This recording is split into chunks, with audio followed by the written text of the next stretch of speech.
নমস্কার দর্শক বন্ধুরা, আমি প্রতিমা কুকিং উইথ প্রতিমা চ্যানেলে তোমাদের সবাইকে আবারও একবার আন্তরিকভাবে সুস্বাগতম।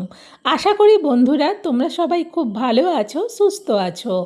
আমিও তোমাদের মতো ভালো বন্ধু পেয়ে খুব ভালো আছি। আজকের রেসিপিতে যাওয়ার আগে যে সমস্ত বন্ধুরা আজকে প্রথম আমার রেসিপি দেখছো, তোমরা আমার আরও রেসিপি দেখতে চাইলে অবশ্যই এই ছোট্ট পরিবারের সঙ্গে যুক্ত হয়ে আমার পাশে থেকো। আমার জানা রেসিপিগুলো খুব সহজেই বাড়িতে বানিয়ে নিতে পারবে। আর রেসিপিগুলো বানানো যেমন সহজ, খেতে কিন্তু দুর্দান্ত টেস্টি হয়। আর প্রত্যেকটা রেসিপি খুবই স্বাস্থ্যকর। চলো তাহলে আজকের রেসিপিটা শুরু করি। দেখো, আমি এখানে 2 পিস গোটা ঝিঙে নিচ্ছি আর নিচ্ছি 2টো আলু, একটা ছোট আলু আর একটা মিডিয়াম সাইজের আলু। এই 2টো ঝিঙে আর আলুকে আমি সবের প্রথম কেটে নেব। কেটে ভালো করে ধুয়ে নেব। সবজি কেটে ধুয়ে নিয়ে ফিরে আসবো। তোমরা কিন্তু কেউ স্কিপ করে চলে যেও না, আমার সাথে থেকে পুরো রেসিপিটা দেখো। দেখো, ঝিঙে আলুকে কেটে ধুয়ে আমি থালার মধ্যে আবারও রেখেছি। আর ঝিঙেকে একটু বড় বড় করে কেটেছি। আর আলুকেও সেই ঝিঙের মতো লম্বা লম্বা করেই কিন্তু কেটেছি। ঝিঙে আলুটা কেটে ধোয়ার পরেও আলাদা আলাদা রেখেছি। আর এই ঝিঙে আলুর নিরামিষ ঝোলেতে দেব বড়ি, সেই জন্যে আমি নিয়ে নিয়েছি কয়েকটা ঝোলের বড়ি। বন্ধুরা, সত্যিই বলছি, ঝিঙে আলুর ঝোলটা এইভাবে বানালে ভাত, রুটি, মুড়ির সাথে খেতে কিন্তু দারুণ লাগে। চলো তাহলে এবার রান্নাটা শুরু করি। সবের প্রথম রান্নাঘরে এসে গ্যাস জ্বেলে কড়া বসিয়ে দিয়ে কড়াতে দিয়ে দিলাম তেল। এবার খুন্তি দিয়ে তেলটাকে কড়ার উপর পর্যন্ত চাড়িয়ে নেব। ততক্ষণে কিন্তু কড়া তেল দুটোই ভালো করে গরমও হয়ে গেছে। দিয়ে দিচ্ছি এবার আলুগুলো। সব আলুগুলো দেওয়ার পর খুন্তি দিয়ে এবার ভালো করে আলুগুলোকে উল্টে পাল্টে নাড়াতে থাকবো। আর এই সময় গ্যাসটাকে কিন্তু আবারও আমি মিডিয়ামে করে দিয়েছি, কারণ তেল আর কড়া দুটোই ভালো করে গরম হয়ে গিয়েছিল। প্রায় আমি 2 মিনিটের মতো আলুগুলোকে কিন্তু ভালো করে উল্টে পাল্টে নাড়ালাম। দেখো, আলুগুলো বেশ সুন্দরভাবে কিন্তু ভাজা ভাজা হয়ে গেছে। তাও আমি একটু খুন্তি দিয়ে ভালো করে ঘুরিয়ে ঘুরিয়ে দেখে নিচ্ছি, কোনো দিক থেকে গেলে সেই দিকটাও তাহলে ভালো করে ভেজে নেব।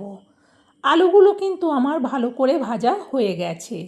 আলুগুলোকে এবার আমি একটা জায়গার মধ্যে তুলে নেব।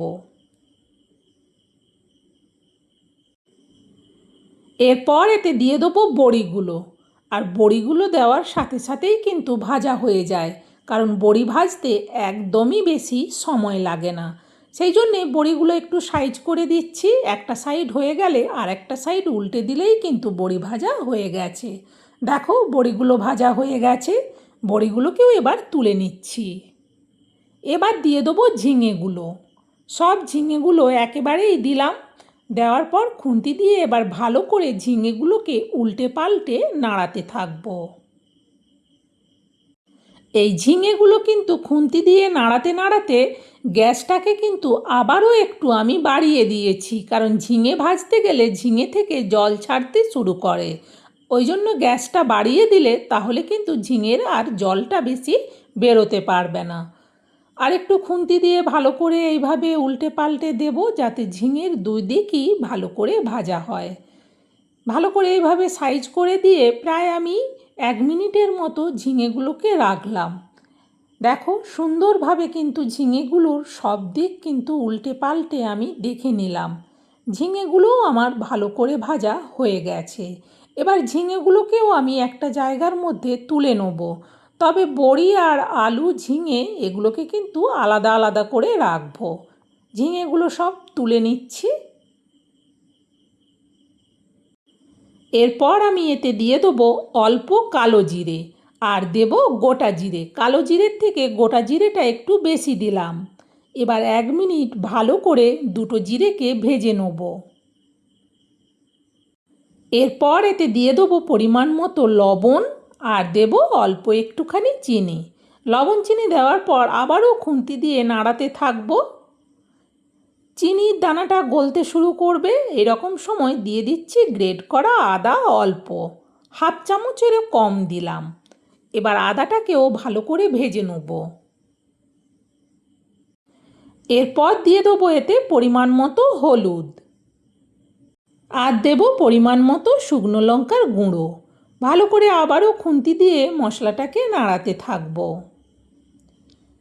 জিরে ভাজা থেকে কিন্তু সুন্দর গন্ধ বেরোচ্ছে। এখন আমি এতে দিয়ে দেবো অল্প টমেটো পেস্ট।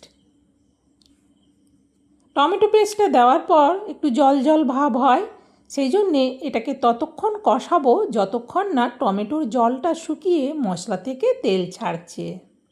মশলা থেকে তেল ছাড়তে শুরু করেছে, এই সময় দিয়ে দেবো আলুগুলো। আলুগুলো দেওয়ার পর ভালো করে এবার মশলার সাথে আলুটাকেও কিন্তু কষিয়ে নেব।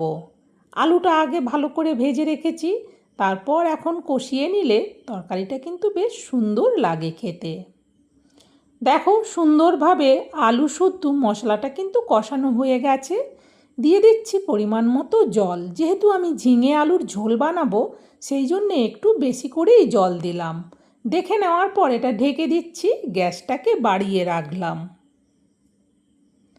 তরকারিটা ফোটার আওয়াজ হচ্ছিল, সেই জন্যে ঢাকনাটা সরালাম। দেখো সুন্দরভাবে ঝোলটা ফুটে গেছে। খুন্তি দিয়ে ভালো করে নাড়িয়ে দেখে নেওয়ার পর এবার দিয়ে দিচ্ছি ঝিঙেগুলো। ঝিঙেগুলো দেওয়ার পর খুন্তি দিয়ে ভালো করে নাড়িয়ে দেখে নিয়ে ঝোলের মধ্যে ডুবিয়ে দিয়ে আবারও এটা ঢেকে দিচ্ছি। গ্যাসটা কমিয়ে দিয়েছিলাম, প্রায় মিনিট দুয়েকের মতো বাদে কড়ার ঢাকনাটা খুললাম। খুন্তি দিয়ে ভালো করে একটু ঝিঙে আলুর ঝোলটাকে নাড়িয়ে দেখে নেব। আলুটা প্রায় সেদ্ধ হয়েই এসেছে, এই রকম সময় দিয়ে দেবো বড়িগুলো। বড়িগুলো দেওয়ার পর একটু ঝোলের মধ্যে ডুবিয়ে ভালো করে সাইজ করে এটা আবারও একটুক্ষণ ঢেকে দেবো। গ্যাসটা কমানোই থাকবে। আবারও মিনিট দুয়েকের মতো বাদে কড়ার ঢাকনাটা সরাচ্ছি। ঝোলটা থেকে ভীষণ সুন্দর গন্ধ বেরোচ্ছে। খুন্তি দিয়ে ভালো করে নাড়িয়ে দেখে নিলাম, ঝিঙে আলু সব কিন্তু সুন্দরভাবে সেদ্ধ হয়ে গেছে। আর বড়িটা এইভাবে শেষে দিলে তাহলে বেশ গোটা গোটা থাকে। এবার ঝোলটা নাবিয়ে নেবো, আর বেশি ঝোলটাকে মেরে শুকনো করব না, ঝোলটা নাবিয়ে নিচ্ছি। ঝোলটা নাবিয়ে এরকম একটা বড় স্টিলের জায়গার মধ্যে পুরো ঝোলটা ঢেলে নিচ্ছি। বন্ধুরা সত্যিই বলছি, এই ঝোলটা এইভাবে বানালে দুর্দান্ত টেস্টি হয়। আর এই ঝোলটা দিয়ে ভাত রুটি মুড়ি সব কিছু কিন্তু খাওয়া যাবে।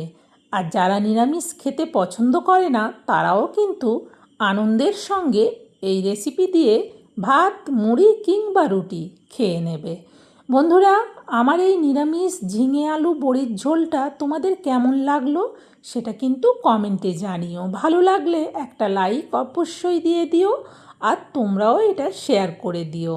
যারা কখনো এইভাবে ঝিঙে আলুর ঝোল বড়ি দিয়ে খায়নি আমার দেখানো পদ্ধতিতে, তাহলে তারাও রান্না করে বাড়িতে খেয়ে দেখতে পারবে। দুর্দান্ত একটা রেসিপি। আজকের মতো রেসিপি শেষ, আবার পরের রেসিপিতে দেখা হবে। সবাই ভালো থেকো, সুস্থ থেকো, টাটা।